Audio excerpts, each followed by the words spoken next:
X-Men fans, rejoice because we just got finished watching the third episode of X-Men 97, and all I gotta say is finally this character has been given dignity, respect, and written properly.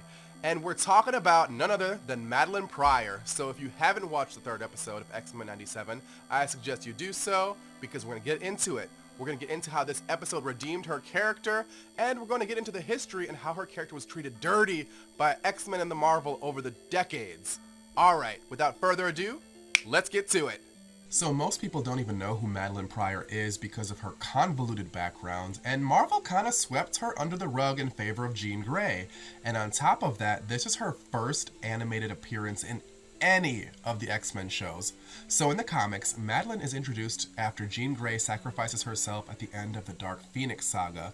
Cyclops meets a human pilot with a striking resemblance to Jean, and at this time, X-Men writer Chris Claremont was moving away from Jean Grey. So he had Cyclops marry Madelyne and they had a baby, which is Cable, aka Nathan. Only problem was during all this, John Byrne was writing Fantastic Four, and they decided to resurrect Jean Grey and bring her back. So obviously, everyone wanted Jean Grey and Scott to be back together, but how do we make this happen without making Jean look like a homewrecker and Cyclops look like a deadbeat dad and a cheater? Easy! We turn Madelyne into an evil clone of Jean and make her the crazy X and have Apocalypse infect baby Nathan with the techno-organic virus and send him to the future. That'll get rid of him. Problem solved, right? So during this time, Madelyne has an arc called Inferno, where she pretty much turns the city into a demon hellscape. And I gotta say, I prefer the X-Men 97 Haunted House version better because it translates the deepest fears of the X-Men and the hell concepts better than the 80s comics. It was really giving me Teen Titan Trigon moments for a minute.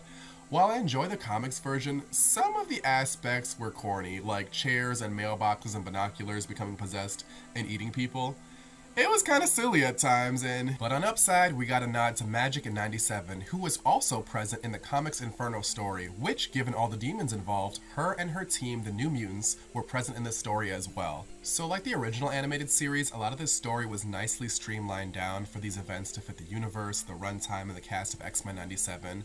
Don't get me wrong, some of the stuff felt a little rushed, but it's okay. A nice example of this is instead of Apocalypse, it's Sinister who infects baby Cable, which I think is a better retelling given Sinister is all about experimentation on mutants, and it just keeps the plot moving nicely. Another nice little change is Storm meets Forge in a bar, and she's in her punk 80s leather getup. You know I love it. It's another indication that life death is right around the corner. And this is great because all of X-Men the Animated Series has been doing is snatching popular 80s storylines and retelling them in a 90s format. So it's good we get a little bit more of the 80s flavor into that 90s feel we all love. But I think the biggest and best change that was made in 97 was the treatment of Madelyne. In the comics, Cyclops was a bit of a jerk to Madelyne, and it really was evident they were just throwing her away in favor of Jean. And they really devolved her into the crazy X for decades. So they really did her character bogus, and the story did not age well for me. So I'm glad they updated and reimagined this story and really gave Madelyne her humanity and really showed her respect for her relationship with Scott and her role as Cable's mother.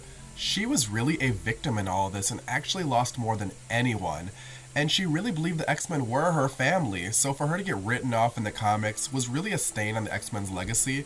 And just recently in comics, decades later, they have begun to repair that rift in the Dark Web arc.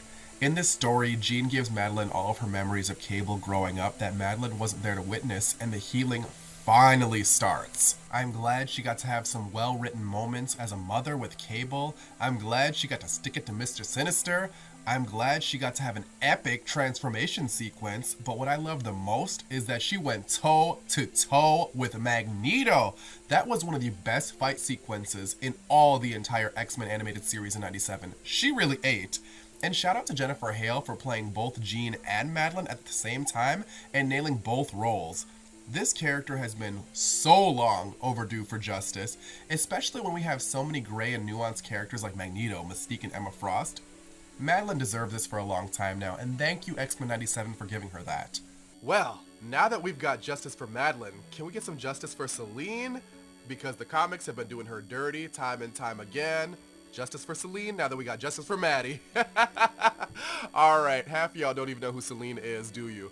That's okay. We'll get into that another time. But if you found this video helpful, leave a like, leave a comment, make that algorithm dance for me. Subscribe! Because I could use all the help I can get on this channel. I love talking about X-Men, so every interaction helps and it gives me motivation to make more videos. Alright, me Jinx Oge, signing out. Later, X-Fans.